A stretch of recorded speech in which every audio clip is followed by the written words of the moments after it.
దేవుని పరిశుద్ధ నామానికి మహిమ కలుగునుగాక. దేవుని సన్నిధిలో తిరిగి వాక్యం ధ్యానం చేసుకోవటానికి దేవుడు మనకు ఎంతో కృప చూపించాడు. తిరిగి మత్తయి రాసిన సువార్తలో మనం వరుస ధ్యానం చేసుకుంటున్న విషయాన్ని ఆలోచించేద్దాం. మత్తయి రాసిన సువార్త 27వ అధ్యాయంలో 32 నుంచి 46 వచనాల వరకున్న భాగాన్ని మనం చదవబోతున్నాం ఈరోజు. దీంట్లో యేసుక్రీస్తు ప్రభు వారిని సిలువ వేసిన సందర్భాన్ని గురించిన సందేశం. ఆయన్ని సిలువ వేశారు. సిలువ వేసిన ఆ ప్రస్తావనను ఈరోజు మనం ధ్యానం చేసుకోబోతున్నాం. సౌండ్ తక్కువ చేయమా. ఆ ప్రస్తావనని లేకపోతే ఆ సందర్భాన్ని మనం ధ్యానం చేస్తున్నాం. సిలువపై చాలామంది చనిపోయారు. అప్పటికే సిలువపై చాలామంది చనిపోయారు అని ఎందుకంటామంటే రోమ ప్రభుత్వం లేకపోతే రోమ వారి చరిత్రలో అతి క్రూరమైన మరణాల్లో ఒక మరణం ఏంటంటే సిలువ వేసి నేరస్తుల్ని చంపడం అనేది. అది వాళ్ళు రహస్యంగా చేసేవాళ్ళు కాదు. ఇప్పుడు మన దేశంలో ఉరిశిక్ష వేయబడిన ఖైదీ ఉరి తీయడం ఎవరు చూడరు. తెల్లవారుజామున టైంలో చేస్తారు, ముసుగు వేసి మరీ చేస్తారు. కానీ ఇక్కడ అలా చేయలేదు. బహిరంగంగా ఉరి తీయటం లేకపోతే సిలువ వేసి చంపడం ఏంటంటే అది ఎవరు మళ్ళీ ఇలాంటి నేరం చేయకూడదు, చూసి భయపడాలి అనే భావంతో వాళ్ళు ఈ సిలువ కార్యక్రమాన్ని జరిగించేవాళ్ళు. యేసుక్రీస్తు ప్రభువుల ఎవరు సిలువ వేదన అనుభవించలేదు. వాళ్ళని చట్టప్రకారంగా సిలువ వేసిన ఆ సందర్భాల్లో, చట్టప్రకారంగా సిలువ వేసిన ఆ వ్యక్తుల గురించి మాట్లాడుతున్న సందర్భంలో మనకి ఏమర్థమవుతుంది విషయం అని అంటే, యేసులా ఎవ్వరూ శ్రమ అనుభవించలేదు అని ఎందుకు మనం అనుకుంటున్నాము అని అంటే, అప్పటికే చాలామంది సిలువ వేయబడిన అనుభవం కలిగిన వాళ్ళు ఉన్నప్పటికీ కూడా, చాలామంది సిలువలో చనిపోయినా కూడా యేసుక్రీస్తుని ద్వేషంతో సిలువ వేశారు. అంతకుముందు చంపబడిన వాళ్ళు ఏంటి అంటే వాళ్ళు నేరస్తులు కాబట్టి గవర్నమెంట్ చట్ట ప్రకారంగా సిలువ వేశారు. ప్రజలంతా ద్వేషిస్తూ ఈయన్ని సిలువ వేశారు. ఒక ఆశ్చర్యకరమైన మరణం యేసు మరణం. నిరపరాధిని క్రూరంగా, కర్కశంగా, దుర్మార్గంగా చంపిన సందర్భం ఇది. ఆయన ఎవరికీ హాని చేయలేదు, ఒక్కళ్ళకు కూడా చెడు చేయలేదు. ఆయన అందరికీ మంచి చేశాడు. ఆహారం లేని వాళ్ళకి ఆహారం ఇచ్చాడు, కుంటి వాళ్ళని నడిపించాడు, గుడ్డి వాళ్ళకి చూపునిచ్చాడు, చెవిటి వాళ్ళకి వినజేశాడు. పక్షవాతం కలిగిన వాళ్ళు, రక్తస్రావం కలిగిన వాళ్ళు, ఆఖరికి చనిపోయిన వాళ్ళని కూడా ఆయన లేపాడు. ఫిట్స్ అంటాం, సొమ్మరోగంతో పడిపోయిన వాళ్ళని కూడా బాగు చేశాడు. మరి యేసు ఎందుకు సిలువ వేయబడి ఎందుకు చనిపోయాడంటే, ఆయన చేసిన పాపానికి ఆయన చనిపోలేదు, మనం కలిగి ఉన్న పాపానికి పరిహారంగా ఆయన సిలువలో చనిపోయాడు. ఆయన చేసిన నేరాన్ని బట్టి ఆయన వాళ్ళు కొట్టలేదు, మనం కలిగి ఉన్న నేరాన్ని బట్టి ఆయన కొట్టబడ్డాడు. ఈ గ్రహింపు మనల్ని సిలువ వైపు చూసేలాగా చేయగలుగుతుంది. ఈ ఆలోచన ఆత్మీయుడికి కలిగినప్పుడు ఈ ఆత్మీయుడు సిలువ వైపు చూడాలి అనే ఆలోచన అతడికి కలుగుతుంది. సిలువ మీద ప్రభు మన శాపాన్ని, పాపాన్ని మోసాడు కాబట్టి తీవ్రమైన వేదనని ఆయన భరించాడు. నేను ఈరోజు దీంట్లో నుంచి 4 తలంపులు మీ దృష్టికి తీసుకుని వస్తా. 4 తలంపులు. మొదటిది, యేసు సిలువ మీద పూర్తి బాధను అనుభవించాడు అనేది. దీన్ని ఫిజికల్ సఫరింగ్ అని చెప్తారు దైవజనులు, శరీర సంబంధమైన హింస. రెండవది, యేసు సిలువ యొక్క పూర్తి బాధను భరించాడు. అది ఏంటి అంటే ఎమోషనల్ సఫరింగ్. ఫిజికల్ సఫరింగ్ అంటే శారీరక బాధ, ఎమోషనల్ సఫరింగ్ అని అంటే భావోద్వేగ సంబంధమైన బాధ. మూడవ ఆలోచన మనం దీంట్లో నుంచి ఆలోచన చేయొచ్చు. దీన్ని ఏంటంటే యేసు సిలువ యొక్క పూర్తి అవమానాన్ని భరించాడు. దీన్ని దూషణలు, తదితర సంబంధమైన బాధ. నాలుగో విషయం ఏం చెప్తానంటే, యేసు పూర్తి సిలువపై పాపానికి శిక్షను అనుభవించాడు. ఈ 4 మనం ఆలోచన చేసుకుని ముందుకెళ్ళిపోదాం. యేసు పూర్తి బాధను అనుభవించాడు. 32 నుంచి 34 వచనాల వరకు చదువుదాం, చూడండి. వారు వెళ్ళుచుండగా కురేనీయుడైన సీమోనును ఒకడు కనబడగా ఆయన సిలువ మోయుటకు అతన్ని బలవంతం చేసిరి. వారు కపాల స్థలమనం అర్థమిచ్చు గొల్గొతా అనబడిన చోటికి వచ్చి చేదు కలిపిన ద్రాక్షరసం ఆయనకు త్రాగనిచ్చిరి, కానీ ఆయన దానిని రుచి చూచి త్రాగనొల్లకపోయాను.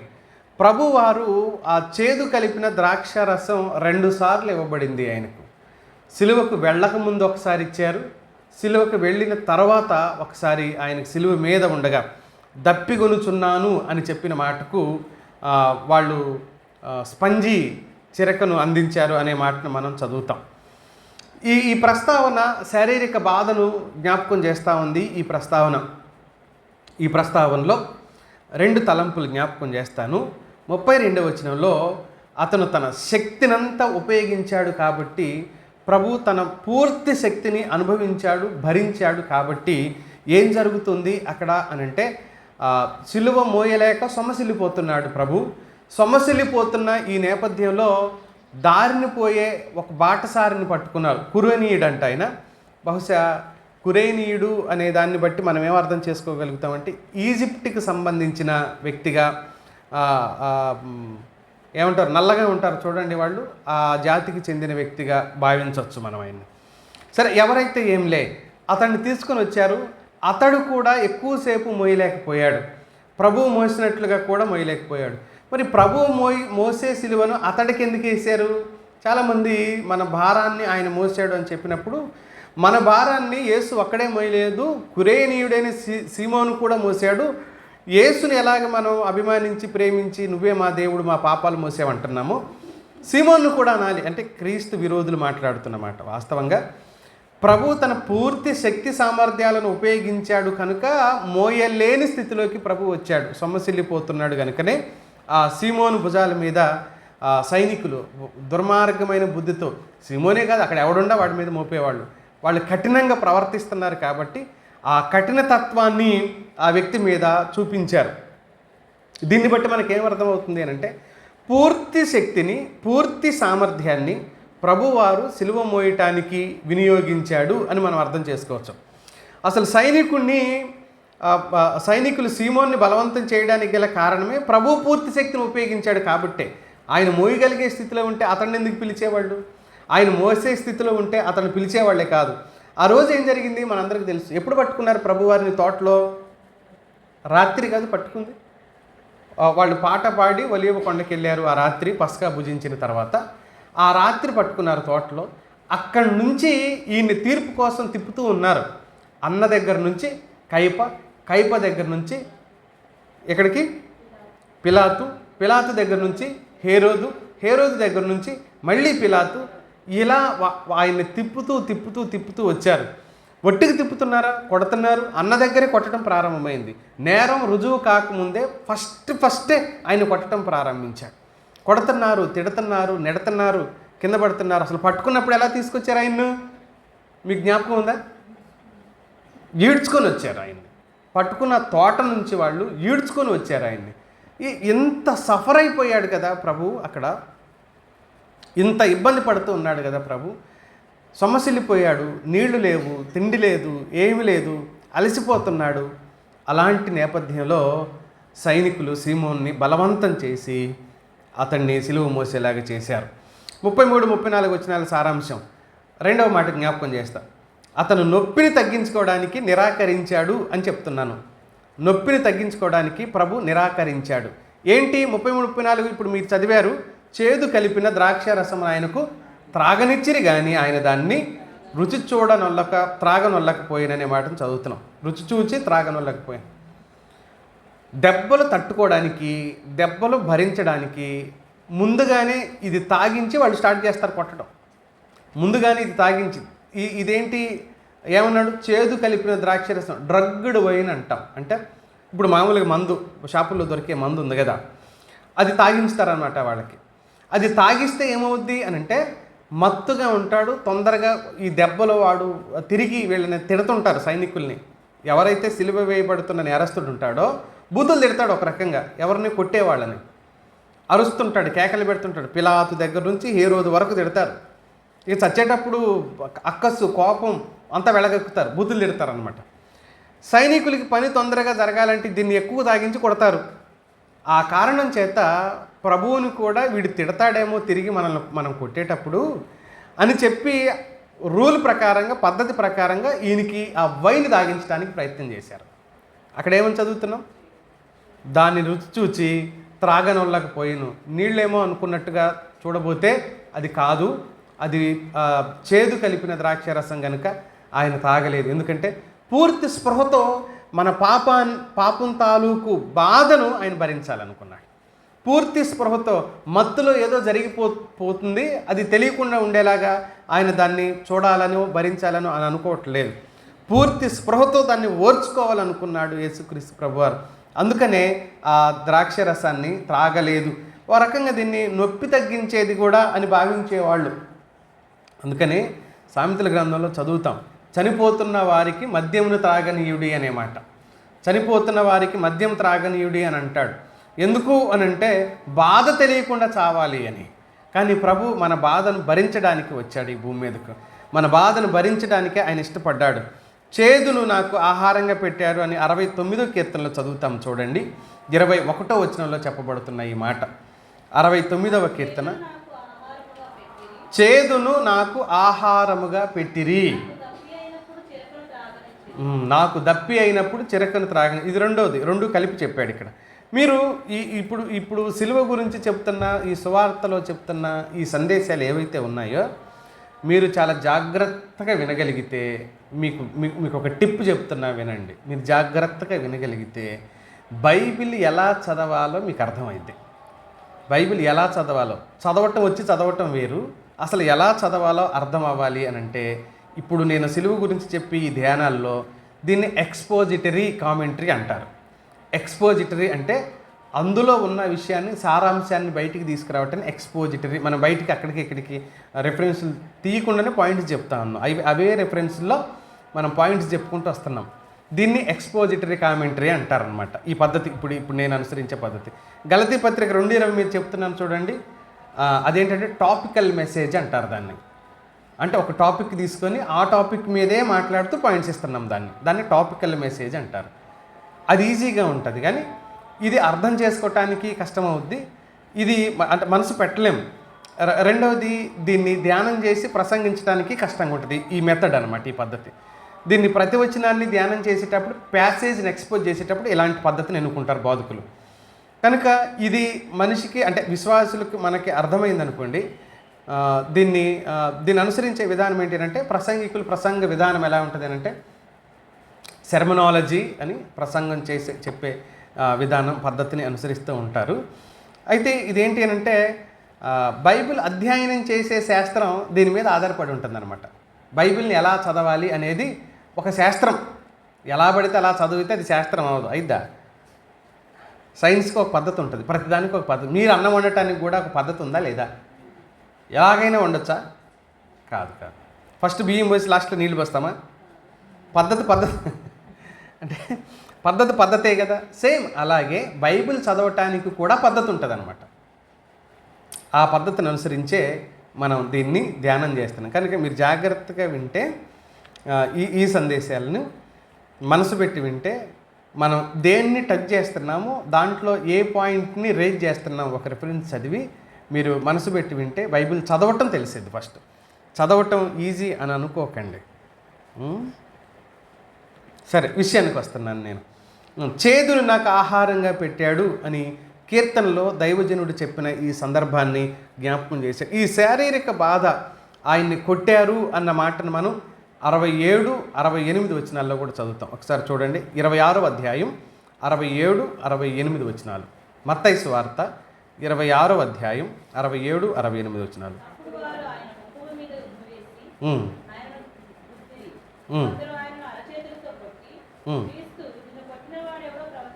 అక్కడి నుంచి స్టార్ట్ అయింది.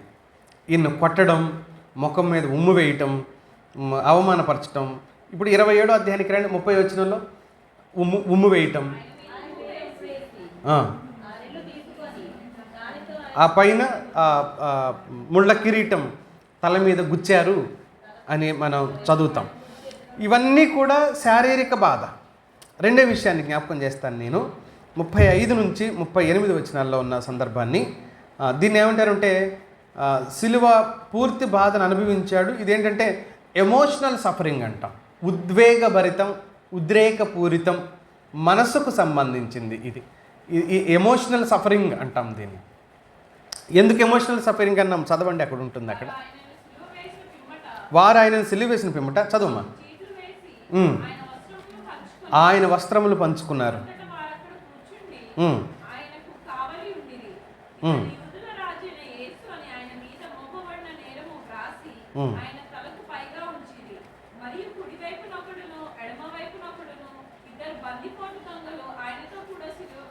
ఆయనతో కూడా సిలువ వేయబడింది.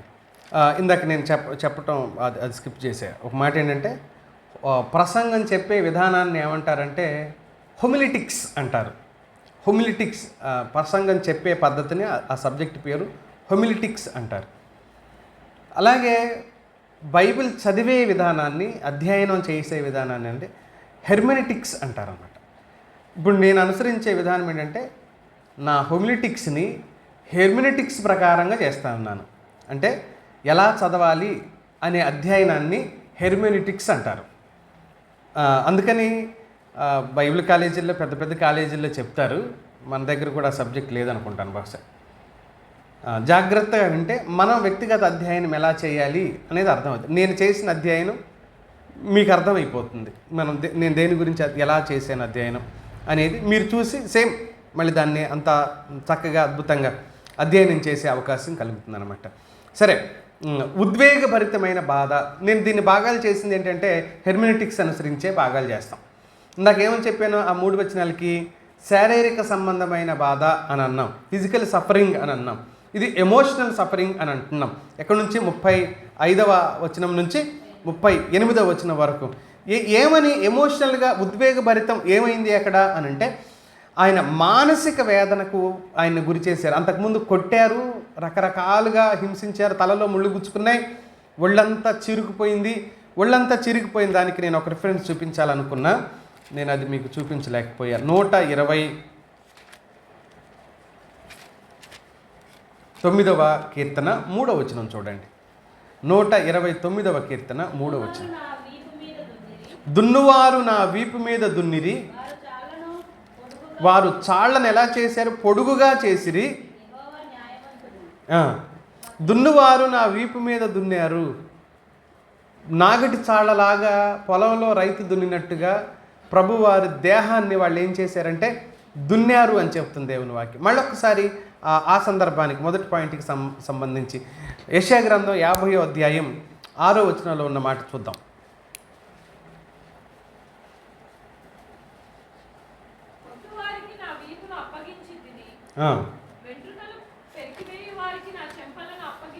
కొట్టువారికి వీపును అప్పగించాను, వెంట్రుకలు పెరికివేయి వారికి నా చెంపలను అప్పగించాను. అప్పగించేశారు. ఉమ్మివేయి వారికి, అవమానపరచు వారికి నా ముఖం దాచుకోలేదు. ఆయన ఇచ్చేశాడు అనేది యెషయా చెబుతున్న ప్రవచనం. సరే, ఈ రెండో విషయంలో మనం మాట్లాడబోతున్నాం. యేసుక్రీస్తు ప్రభువారు మరణ సందర్భంగా వాళ్ళు ఏం చేశారంటే మానసిక వేదనకు, భావోద్వేగమైన బాధ మనం చూస్తాం. ఈ భూమి మీద మనిషికి ఎక్కువ బాధ కలిగించేది గాయం కాదు, దెబ్బలు కాదు, తిట్లు, అవమానం ఎక్కువ బాధ కలిగజేస్తాయి. అవమానం ఎక్కువ బాధ కాదు, ఆ అవమానం నేరుగా మనసులోకి దూసుకుని పోతుంది. మనిషి మనసులోకి కొట్టాడు అన్న బాధ కంటే ఏమంటాం మనం సాధారణంగా? నలుగురిలో కొట్టాడు అంటాం కాదు. తిట్టాడు అన్నదానికంటే నలుగురిలో తిట్టాడు, నన్ను రోడ్డు మీద పట్టుకుని తిట్టాడు, 10 మంది ముందు నన్ను ఇలా అన్నారు. ఈ మాటకు మనిషికి ఎక్కువ వేదన కలుగుతుంది. అంతేకాదు, ప్రభువుని ఏం చేశారు తెలుసా? మనం ఇప్పుడు చదివిన 35 వచనంలో ఆయన వస్త్రాలు ఏం చేశారంటున్నారంటే వాళ్ళు అసలు తీసేశారు, ఒంటి మీద నుంచి బట్టలు లాగేశారు. ఎంతోమంది చూస్తున్నారు. ఇది బహిరంగంగా జరిగిన ఒక ప్రకటన. ప్రభు మరణం ప్రజలతో లింకప్ అయి ఉంది. ఎందుకంటే ఈ ఈ జడ్జిమెంట్ల దగ్గర ప్రజలు కూడా ఉన్నారని మనం చూస్తున్నాం కదా. ఇలాంటి నేపథ్యంలో ప్రజలందరూ చూస్తుండగా ఆయన ఒంటి మీద బట్టలు తీసేసినప్పుడు ఏ మనిషికైనా మనసుకి ఎంత ఆవేదన కలుగుతుంది. ఒక పెళ్ళికి ఫంక్షన్కి వెళ్ళినప్పుడు మామూలు బట్టలు కట్టుకున్న మనకంటే మంచి బట్టలు ఉన్న వాళ్ళని చూస్తే కొంత మనకి అరే నాకు ఉంది పలానా చీర పలానా డ్రెస్ నాకుంది, నేను అది కట్టుకొని వచ్చినట్టయితే బాగుండేదేనేమో, ఏదోలే అనుకుని వచ్చేసాను. ఇలాంటి ఆలోచన సాధారణమైన మనుషుల్లోనే కలిగే భావన. ఎందుకంటే ఇతరుల కంటే తక్కువ, అసలు బట్టలే గుంజేస్తే అదే ఫంక్షన్లో నన్ను పట్టుకొని మనుషుల్ని ఎవరైనా పట్టుకొని ఎంత అవమానం, నన్ను ఇలా చేశారు, నన్ను ఇలా బాధ పెట్టారు, అవమానపరిచారు అని దుఃఖపడతాడు మనిషి. కానీ ప్రభు ఆలోచన ఎంత కృంగిపోయి ఉంటుందో ఆ సమయాలు ఆలోచన చేయండి. ఆయన మానసిక వేదన గురయ్యాడు. సిగ్గు, అవమానం, అగౌరవం కలిగేలాగా ఆయనతో వాళ్ళు అక్కడ వ్యవహరించారు. ఈ మాట 69వ కీర్తనలో చెప్తాడు కీర్తనకారుడు. 69వ కీర్తన ఒకసారి తీస్తారా? 20వ వచనం చూడండి. నిందకు బద్దలాయను. దేనికైనా హృదయం బద్దలైంది? దెబ్బలకు ఒళ్ళు బద్దలైపోయింది ముందు, ఇప్పుడు నిందకు ఏమవుతుంది? హృదయం బద్దలైపోతుంది. ఇంకా ఏమన్నాడు చూడండి. కరుణించు వారి కొరకు కనిపెట్టుకుంటుంది కానీ ఎవరు లేరు కదా అక్కడ. శిష్యులందరూ ఏమైపోయారు? పారిపోయారు. నేనున్నాను, నువ్వు ధైర్యంగా ఉండని చెప్పగలిగేవాళ్ళు ఎవరున్నారు అక్కడ? ఎవ్వరు లేరు. వారు ఆయన బట్టలు తీసుకున్నారనే మాటను మనం చదువుతున్నాం. వ్యక్తిగత అవమానం చాలా చెడ్డదైతే బహిరంగ అవమానం అన్నింటికంటే కృంగదీస్తుంది మిత్రులారా. బహిరంగ అవమానం అన్నింటికంటే మనిషిని కృంగదీస్తుంది. యేసు మరణం బహిరంగ అవమానం. యేసు ప్రభు మరణం బహిరంగ అవమానం. వస్త్రాలు తీసినప్పుడు ఆయనకి ఎంత అవమానం అనిపించిందో. షేమ్ కదా బట్టలు లేకపోవడం. అది కొన్ని వందల వేల మంది చూస్తున్నప్పుడు అది షేమ్ కదా. నా ప్రభు నా పాపం కోసం తన ఒంటి మీద బట్టలు కూడా తీసివేయబడ్డానికి అనుమతించాడు. ఉమ్మి వేయబడ్డానికి ముఖం ఇవ్వటం, వెంట్రుకలు పెరగడానికి గడ్డాన్ని అప్పగించటం, తల మీద ముళ్ళు, చేతులకు మేకులు మాత్రమే కాదు, ఒంటి మీద పూర్తిగా బట్టలు కూడా తీసివేయబడ్డానికి అనుమతించాడు, అంగీకరించాడు. చిన్న నలుగురిలో మనకు అవమానం అనిపిస్తే, కొంచెం తగ్గించబడినట్లుగా మనకు అనిపిస్తే ఎంత బాధపడతాం. రాకుండా పోయేదే ఇక్కడికి మనం ఇంతటి అవమానం నాకు కలిగింది అనే భావన మనుషులంగా కలుగుతుంది కదా. ఆయన బట్టలు అందరూ చూస్తుండగా అప్పటికి కొట్టారు, తిట్టారు, ఎగతాళి చేశారు, అవమానపరిచారు. తిరిగి ఇప్పుడు ఒంటి మీద ఉన్న పూర్తిగా బట్టలు లాగేసేసారు. ఇలాంటి పరిస్థితి ఆయనకి ఎలా ఉండి ఉంటుందో చూడండి. ఇక్కడ నేను ఈ ధ్యానాలు చేసేటప్పుడు నా మనసులో కలిగిన ఆలోచన ఏంటంటే, సిలువ వైపు చూడు అనే ఆ ట్యాగ్ని నేను ఎందుకు పెట్టాను, తగిలించాను దీనికేనంటే, ఖచ్చితంగా మనం చూడాల్సిందే, సిలువ వైపు చూడవలసిందే. ఆ సమయంలో నా ప్రభు నా కోసం ఏం చేశాడు అన్న విషయం ప్రతి ఆత్మీయుడు గుర్తించవలసిందే. నా కోసం ఆయన చేసిన త్యాగం సాధారణంగా మనకి మొదటి నుంచి తెలిసినట్టు సిలువలో చనిపోయాడు, కొట్టారు, ఉమ్మి వేశారు, అంతవరకే. కానీ దాని వెనక ఆయన సఫర్ అయింది, ఎంత బాధపడ్డాడు అన్న విషయాన్ని ఎవరు ఆలోచన చేస్తున్నాం ఈరోజు మన మధ్యలో? ఆయన నా కోసం ఎంత బాధపడ్డాడు, ఎంత త్యాగం చేశాడు అన్న విషయాన్ని ఎంతమంది ఆలోచన చేయగలుగుతున్నాం? అందరూ చూసేలాగా ఆయన నగ్నత్వాన్ని బహిరంగపరిచారు అని అంటే అది ఎంత దుఃఖంగా ఉంటుందో ఒకసారి చూడండి. ఈ మాట యోహాను ఎలా రాశాడంటే, యోహాను రాసిన సువార్త 19వ అధ్యాయం 23 నుంచి చూడండి. యోహాను రాసిన సువార్త 19వ అధ్యాయం.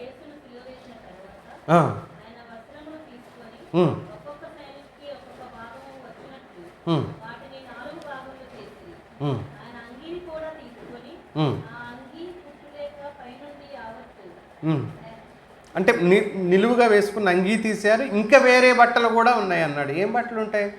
ఆఖరికి లోదుస్తులను కూడా విప్పేశారు అనే మాటను మనం అర్థం చేసుకోవచ్చు. పచ్చిగా మాట్లాడితే సమస్తాన్ని తీసేశారు. 36వ వచనం చూడండి అదే అధ్యాయంలో.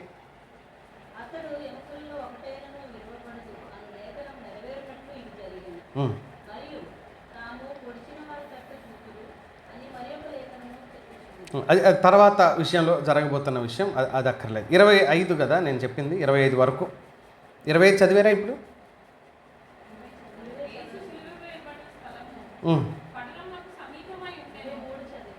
24 కూడా 25 కూడా చదవండి.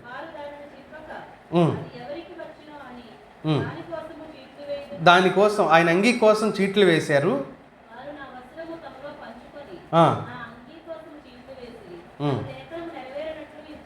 ఇది ప్రవచనం 22వ కీర్తనలో ప్రవచనం 18వ వచనంలో ఉంది ఈ మాట. 22వ కీర్తన 18వ వచనంలో ఉంటుంది, అది చదవనక్కర్లేదులేండి. బట్టలు తీసుకుంటారు, ఆయన ఒంటి మీద వస్త్రాలు లేకుండా చేస్తారు అని చెప్పబడుతున్న ప్రవచనం ఇది. రెండవ ఆలోచన ఏంటంటే వారు ఆయన నిజమైన బట్టలు తీసేసి ఆయన నిజమైన గుర్తింపును ఎగతాళి చేశారు. ఆయన నిజమైన గుర్తింపును ఎగతాళి చేశారు. ఇప్పుడు నీ పేరు ఏదైతే ఉందో అది నీ పేరు కాదు, నువ్వు అసలు ఆ మనిషివే కాదు అని నిర్ధారణ జరిగిందనుకో నీ విషయంలో, అందరూ అలాగే నమ్మారనుకో, నువ్వేమైపోవాలి? అప్పుడు సొంత వారు కూడా అన్నారనుకో, నా పేరు సూర్యం, నీ పేరు సూర్యమే కాదు, నువ్వు నా భర్తవే కాదు, నువ్వు నా తండ్రివే కాదు, నువ్వు నా కొడుకువే కాదు అని నా వాళ్ళే నన్ను అని, నువ్వు మాకు సంబంధించిన వాడు కాదు అని ఒక మనిషిని అసలు దూరం చేసేసారనుకో, ఆ మనిషి ఏమైపోవాలి? ఇప్పుడు ఎవరికి చెందినవాడు అవ్వాలి? ఇప్పుడు ఎక్కడికి వెళ్ళిపోవాలి? ఇప్పుడు ప్రభువుని అలాగే చేశారు.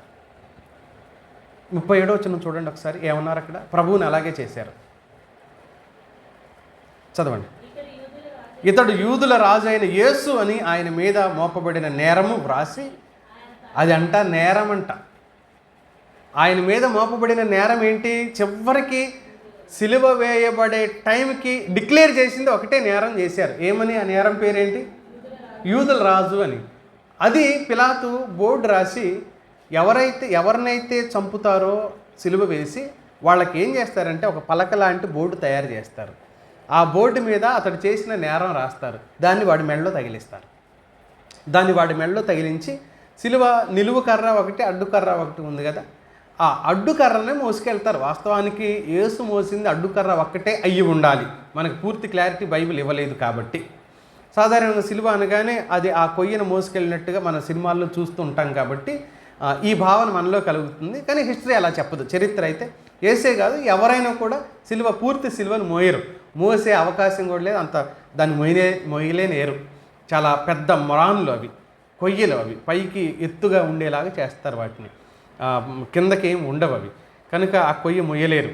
దీన్ని మాత్రమే తీసుకెళ్తే దాన్ని వీలైతే మేకుతో దిగ్గొడతారు లేదా తాడుతో కడతారనమాట. దాన్ని ఏది నిలువు కర్రకి ముందే దానిని కట్టిన తర్వాత తాళ్ళు కట్టి లేపటం అనేది జరుగుతుందన్నమాట. ఫోటోల్లో వాటిల్లో మనం చూస్తుంటాం కదా, ఆర్ట్లో మొత్తం పూర్తి సిలువ మోసినట్లుగా చూస్తాం. ఈ పలక వేసుకొని దానికి ఆ కొయ్యకి 2 చేతులు కూడా కడతారనమాట.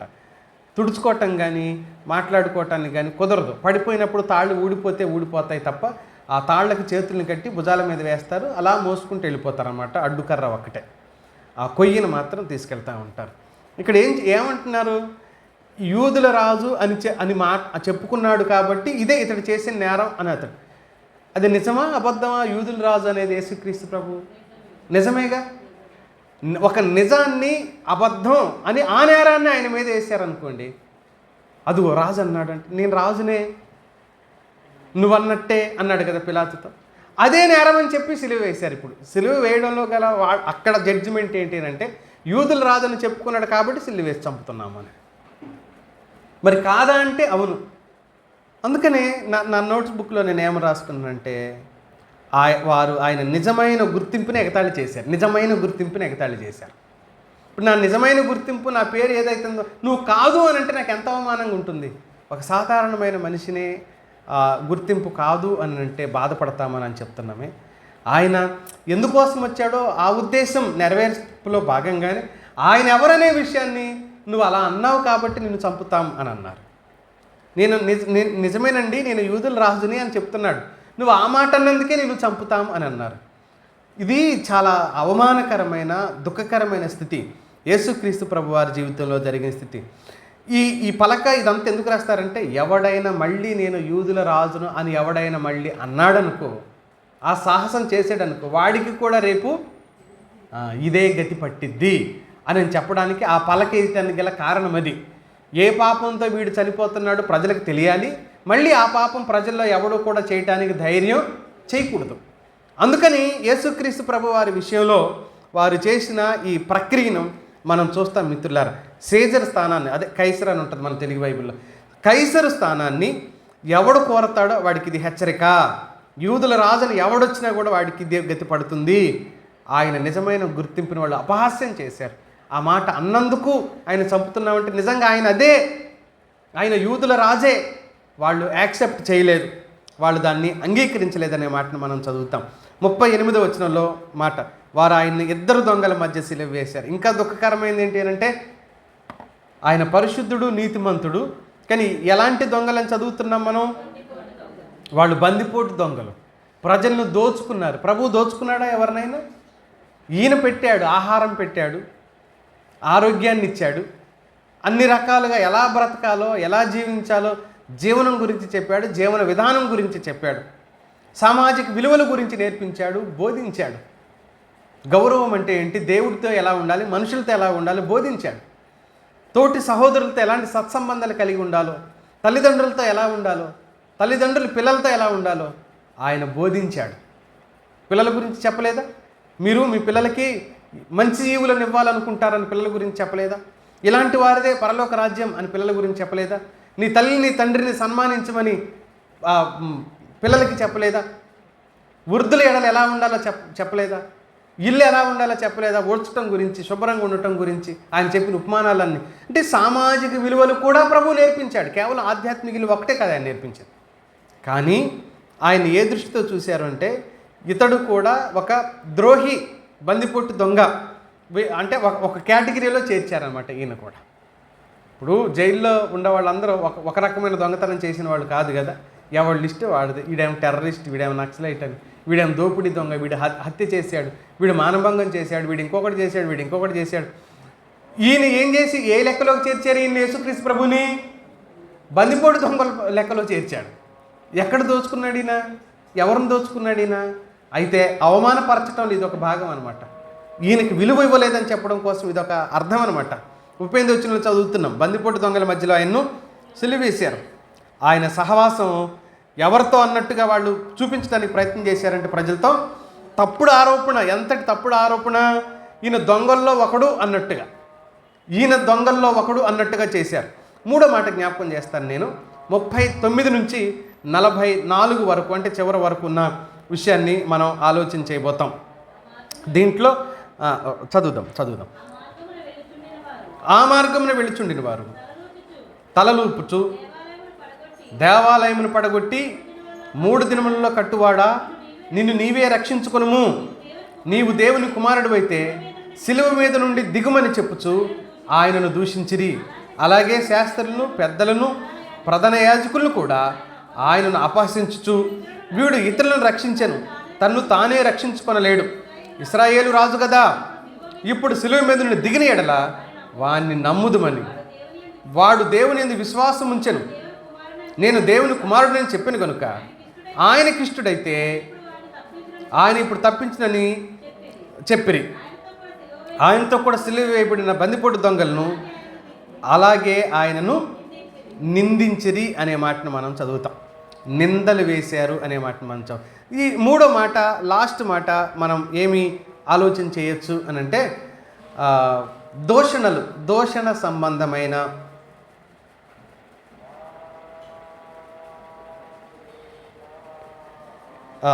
సంబంధమైన బాధ. మొదటిది శారీరక సంబంధమైన బాధ, భావోద్వేగ అంటే మనసుకు సంబంధించిన భావోద్వేగ సంబంధమైన బాధ. మూడవది దూషణలకు సంబంధించిన బాధ. దీంట్లో మనం ఏం అర్థం చేసుకోగలుగుతామంటే, యేసు సిలువ పూర్తి బాధను అనుభవించాడు. అది శారీరక బాధ, మానసిక బాధ. ఇప్పుడు దూషణలకు సంబంధించి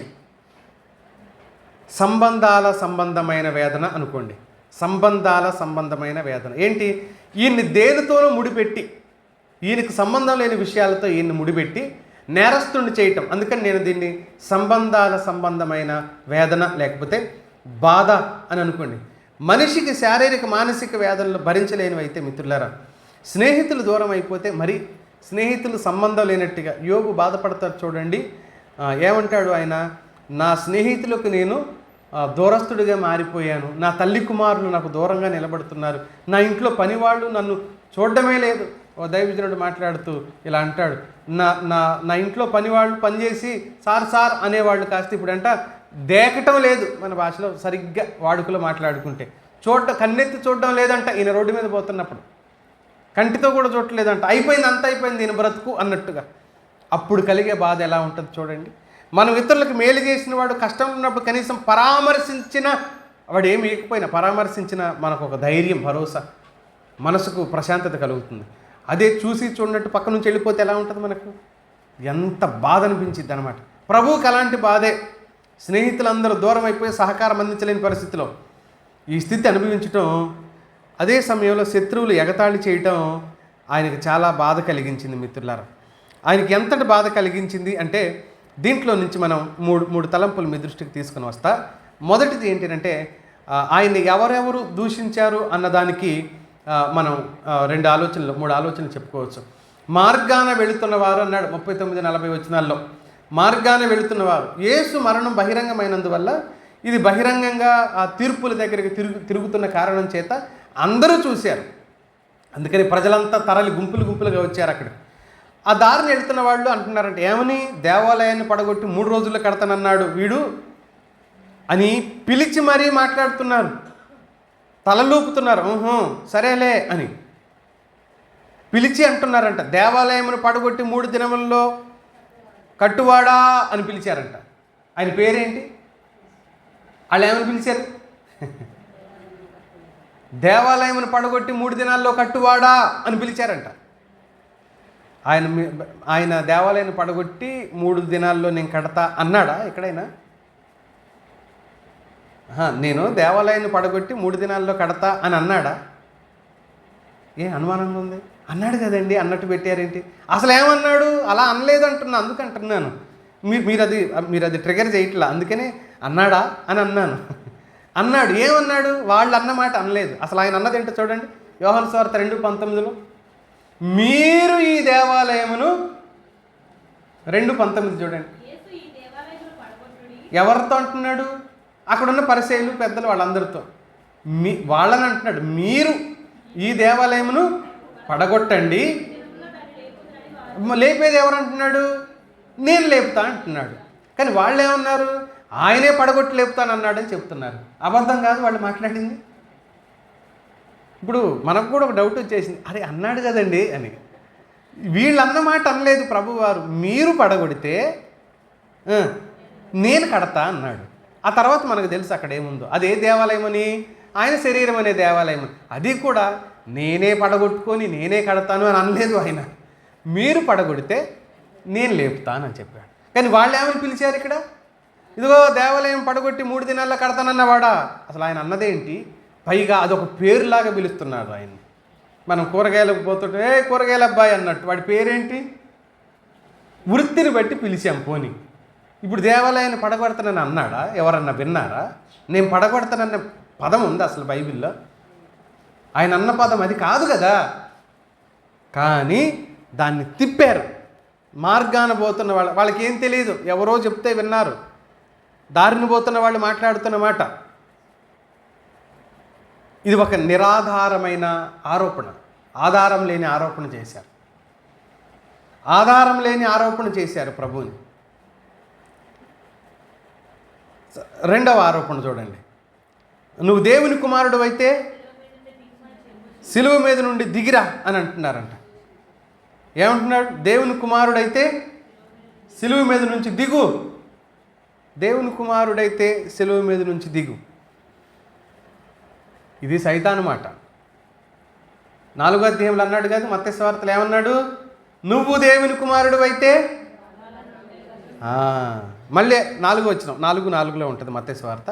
మళ్ళీ 6వ వచనంలో మళ్ళీ అన్నాడు, నువ్వు దేవుని కుమారుడు అయితే దూకు. ఇప్పుడు మళ్ళీ 3వసారి వస్తుంది అదే వార్త. ఏంటి?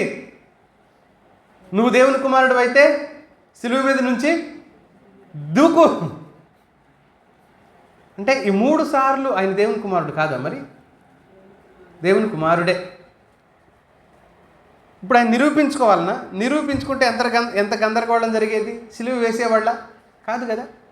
ఓయమ్మో ఈయన దేవుని కుమారుడే, నాయనో తప్పైపోయింది, చంపలేసుకొని ప్రభు మమ్మల్ని క్షమించమని చెప్పేసి అనేవాడు. మరి రక్షణ ఎలా కలుగుతుంది అప్పుడు మనుషులకి? రక్షణ కలిగించడానికే ఆయన వచ్చింది.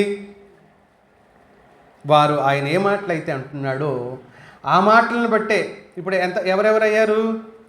రోడ్డుని వెళ్తున్న వాళ్ళు అన్నారు. తర్వాత పరిసయ్య పెద్దలు, ఎక్కడ మాట 41లో చూడండి.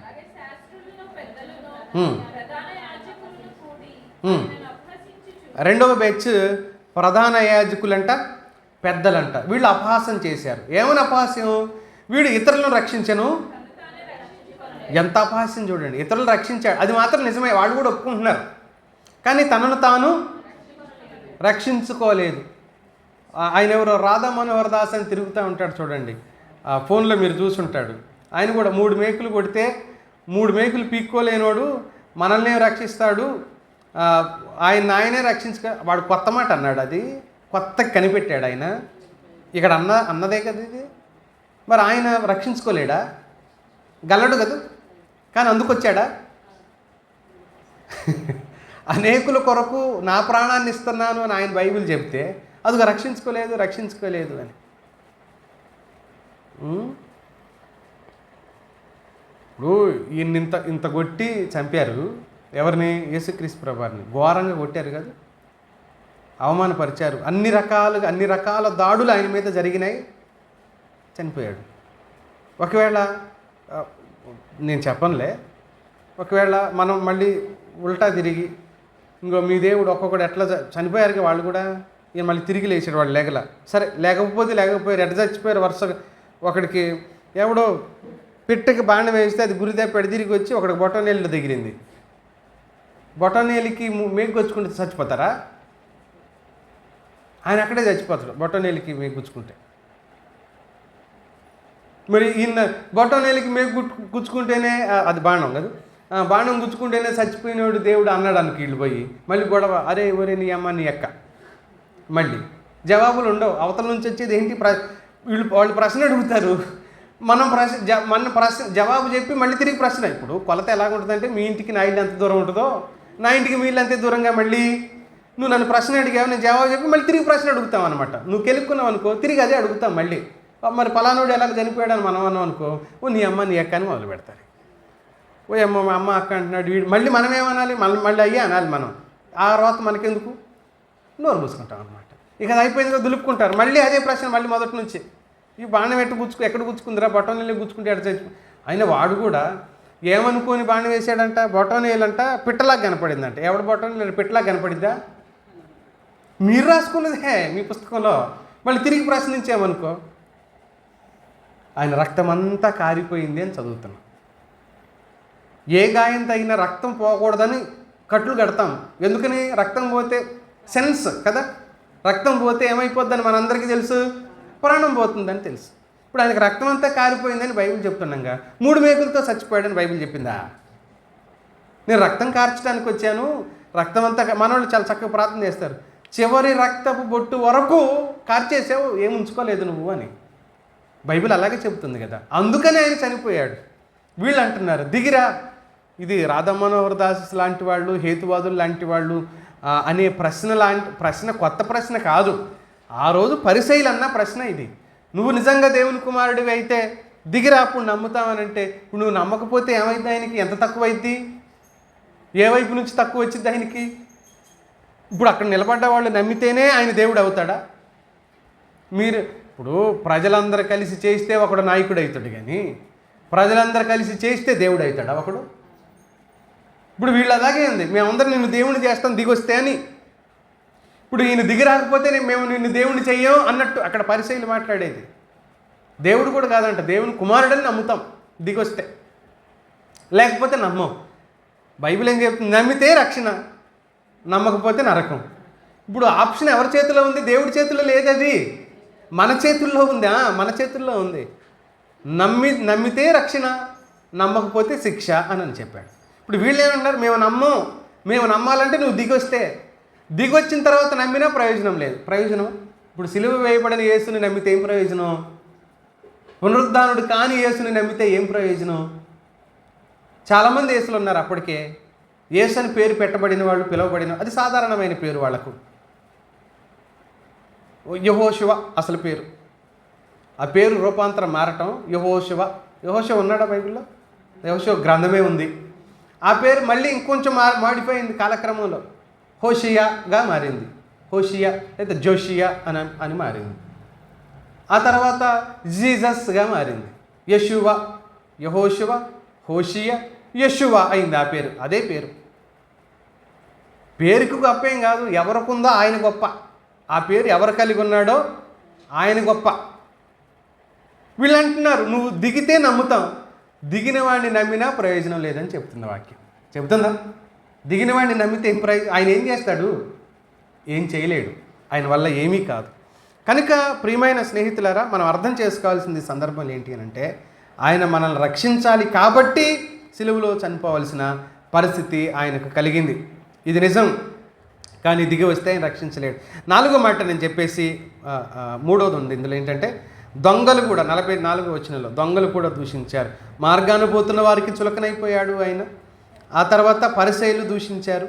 ఆ తర్వాత ఇద్దరు దొంగలు 44వ వచనంలో నువ్వు రక్షించుకొని మమ్మల్ని కూడా రక్షించు. వాళ్ళు కూడా ఇలాగ అంటున్నారు. ఏమన్నాడు? అలాగే అని మత్తయి అలాగే అంటే నువ్వు దేవుని కుమారుడు అయితే అన్నట్టుగా. మిగతా స్వార్థలో మనం చదువుతాం. నిన్ను రక్షించుకొని మమ్మల్ని కూడా రక్షించాలి. 4వ మాట చెప్తాను చూడండి. ఆధ్యాత్మిక బాధ లేకపోతే ఆధ్యాత్మిక వేదన అంటాం. సిలువపై పాపానికి పూర్తి శిక్షణ అనుభవించింది. అది ఆధ్యాత్మిక. 1 శారీరక, 2 మానసిక, 3 దూషణల సంబంధమైన బాధ, 4వది ఏమంటున్నాము అని అంటే ఆధ్యాత్మిక సంబంధమైంది. ఇది 45, 46 వచనాలు పేజీ తిప్పితే మనకు 45, 46 వచనాల్లో ఉన్నమాట చదవండి. మధ్యాహ్నం మొదలుకొని 3 గంటల వరకు ఆ దేశం అంతటా చీకటి కమ్మెను. ఇంచుమించు 3 గంటలప్పుడు యేసు ఏలీ ఏలీ లామా సబక్తాని అని బిగ్గరగా కేకవేశాను. ఆ మాటకు నా దేవా నా దేవా నన్నెందుకు చేయి విడిచితివని అర్థం అని చెప్పాడు. ఆయన ఆ మాట పలికాడు అనే మాటను మనం ఆధ్యాత్మిక వేదన. ఆయన దేవుని చేత విడిచిపెట్టబడ్డాడు, దేవునికి దూరం అయిపోయాడు. లోక పాపం ఆయన మీద మోపబడిన కారణం చేత ఆ దేవునితో సహవాసాన్ని పూర్తిగా కోల్పోయాడు యేసుక్రీస్తు ప్రభు. భూమి మీద ఉన్న దినాల్లో ఆయన చెప్పేవాడు ఏమని? నేను నా తండ్రి ఏకమై ఉన్నాము. ఫిలిప్ అడిగాడు, తండ్రిని మాకు చూపించు అంటే, నన్ను చూచిన వాడు నా తండ్రిని చూసినట్టే. నన్ను ఎవరింటికి ఆహ్వానిస్తారో నా తండ్రిని వాళ్ళు ఆహ్వానించినట్టే. నన్ను ఎవరు తిరస్కరిస్తారో వాళ్ళు నా తండ్రిని తిరస్కరించినట్లు అని చెప్పాడు. ఇది 22వ కీర్తన 1వ వచనంలో ప్రవచనం. 22 నా దేవా నా దేవా నన్ను ఏలా విడనాడితివి, నన్ను రక్షింపక నా ఆర్తధ్వని వినక నీవేలా దూరంగా ఉన్నావు అన్నాడంట. ఆయన మన పాపాలన్నింటికీ పూర్తి మూల్యం చెల్లించాడు అని చెప్తుంది బైబిల్. పూర్తి మూల్యం. యెషయా 53, 4, 5, 6 వచనాలు. కనుక ఈ పాఠంలోంచి నేర్చుకోవాల్సింది, నా దైవం, నా పాలి దైవం, నా ప్రభువు నాకు బదులు చేసిన త్యాగం అనేది గుర్తు చేసుకోవడం, సిలువ వైపు చూడటం. ఆయన దిగిరా అంటే దిగిరాగలిగిన వాడే. ఆ శక్తి సామర్థ్యాలు ఆయనకు ఉన్నాయి. కానీ ఆయన దిగి రాలేదు, దిగిపోలేదు. ఆయన నా కోసం, నీ కోసం, మన కోసం నిలవబడిన దేవుడు. ఆయన వైపు చూద్దాం, సిలువ వైపు చూద్దాం. ఆయన సిలువలో తన ప్రేమను ఎంతగా చూపించాడో అర్థం చేసుకుందాం. తలలు ఉంచుదాం. ఈ మాటలను బట్టి ప్రభువుని స్తుతించుదాం. ప్రార్థన చేసుకుందాం.